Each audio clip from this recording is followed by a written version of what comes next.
नमस्कार, ताप्ती अर्जुन मीडिया में आपका बहुत बहुत स्वागत है।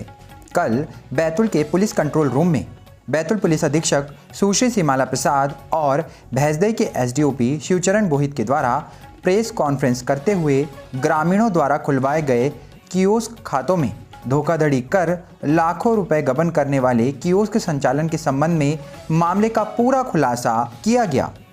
प्रेस कॉन्फ्रेंस करते हुए बैतूल पुलिस अधीक्षक सुश्री सीमाला प्रसाद ने बताया कि बैंक मैनेजर के द्वारा 1 सितंबर 2022 को बैंक फ्रॉड के संबंध में कियोस्क खाते से राशि का गबन किए जाने की शिकायत प्राप्त हुई थी, जिसके बाद बैतूल पुलिस अधीक्षक के द्वारा थाना स्तर पर भैंसदई में टीम गठित कर कार्रवाई करने हेतु उन्हें निर्देशित किया गया था।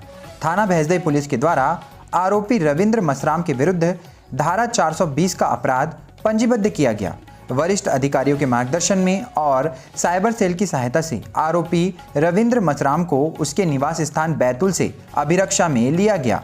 आरोपी से अपराध के संबंध में पूछताछ की गई और आरोपी ने अपना जुर्म कबूल करते हुए बताया कि खाताधारक के फिंगरप्रिंट के साथ अपनी एक फिंगरप्रिंट का कियोस्क मशीन पर उसके द्वारा खाता खोला जाता था, जिससे खाताधारक का खाता स्वयं खाताधारक और आरोपी रविंद्र मसराम के द्वारा कभी भी खोला जा सकता था।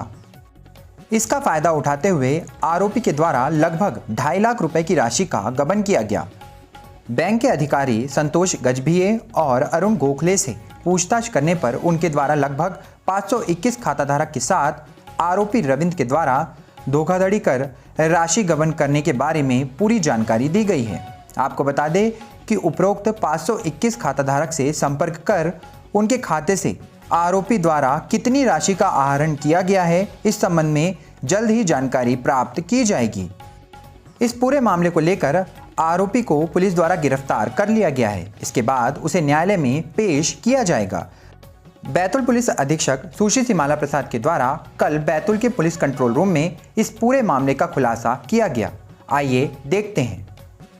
कियोस्क संचालक है और रविंद्र मसराम इसका नाम है। भैंसदई थाना क्षेत्र का रहने वाला है, जो बेसिकली एक ट्राइबल क्षेत्र है और वहाँ ये तकरीबन 5 साल से कियोस्क सेंटर में काम कर रहा है। और बैंक द्वारा हमारे पास शिकायत आई थी SBI द्वारा कि बहुत सारे खाते इस प्रकार के हैं जिनसे विड्रॉल हो रहा है। तो जो प्रिलिमिनरी हम लोगों ने इन्वेस्टिगेशन किया उसमें पता लगा कि ये जो कियोस्क सेंटर का जो में काम करता था ये आरोपी, ये जैसे ही कोई खाताधारक खाता खुलाने के लिए आता था तो 6 फिंगरप्रिंट्स की आवश्यकता पड़ती है किसी भी व्यक्ति के खाता खोलने के लिए। तो 3 उनके फिंगरप्रिंट लेता था और 3 अपने फिंगरप्रिंट लगा देता था, जिसके कारण अकाउंट का एक्सेस उसके पास आ जाता था और उस एक्सेस के बदले उसने उसको मिसयूज करते हुए उसमें से काफ़ी सारी राशि जो है अलग अलग खातों से विड्रॉ की है। अब तक पुलिस ने 8 खाते इसमें चेक किए हैं और तकरीबन 2.5 लाख की राशि विड्रॉ कर चुका है।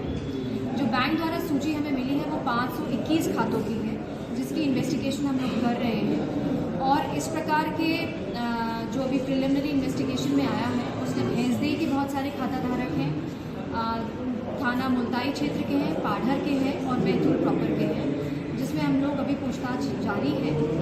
और इसमें अधिकतर ऐसे लोग हैं जो किसान हैं जिन्होंने खाते अपने खुलवाए हैं, कुछ नाबालिग बच्चों के खाते हैं जो स्कॉलरशिप को लेके खुले हैं और कुछ जनधन के खाते हैं।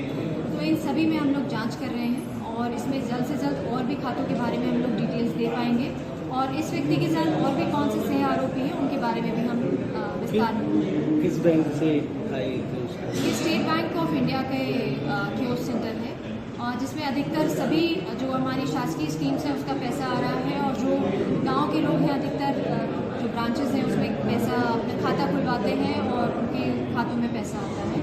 तो इसमें हम लोग इन्वेस्टिगेट करें। ये जो PM किसान योजना वाला पैसा भी इसमें आता है?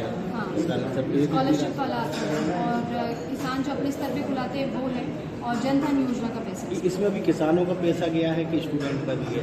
दोनों मिले हुए हैं इसमें। 521 की सूची में दोनों है और इसमें प्रमुखता से रूरल एरिया के लोग हैं और जो स्टूडेंट्स हैं उनके। इसमें अभी हम कितना आरोपी गिरफ्तार किए? अभी तक एक आरोपी है जिसको गिरफ्तार किया गया है, जिसका नाम रविंद्र मसराम है और और ये 5 साल से क्योस सेंटर में काम कर रहे हैं। अनुपात है, जैसे जिसमें 1000 की भी मान लीजिए स्कॉलरशिप आ रही है तो 1000 रुपये निकल गया, खाता धारक ने ध्यान नहीं दिया तो वो पेंडिंग हो गया, उसको पता नहीं लगा। लेकिन अभी जो बैंक के कई बार मैसेजेस भी आते हैं